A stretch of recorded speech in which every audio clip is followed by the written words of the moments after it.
Hey folks, Josh KERIEVSKY from Industrial Logic. I want to talk today about these words quick, easy, and graceful, right? These are words that are used in the definition of Agile, and I want to tell you a quick story. So this is a true story. I won't say the name of the company, but it really happened. The company makes a printer. The printer was brand new. It's a brand new model. They produced software for it, about 2 million lines of software to run the printer. And that was a great hit. It did really well.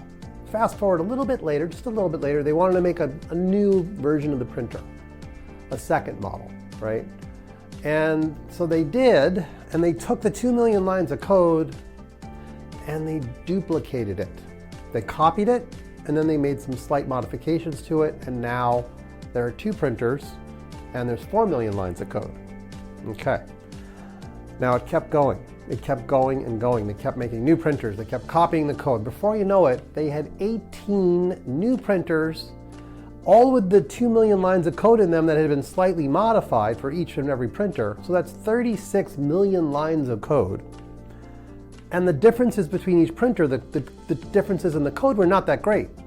So this led to an enormous maintenance budget where teams of people had to be trying to fix bugs in 18 different code bases.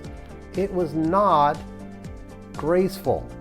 It definitely was quick, and it definitely was easy, right? Copy and pasting all the 2 million lines of code. Wow, cool, we got the new printer out. Quick and easy, but not graceful, because eventually it got slower and slower and slower to do the maintenance on all of these different printer models, because they didn't take the time to take the 2 million lines of code and make it configurable for the different printers. That would have been graceful.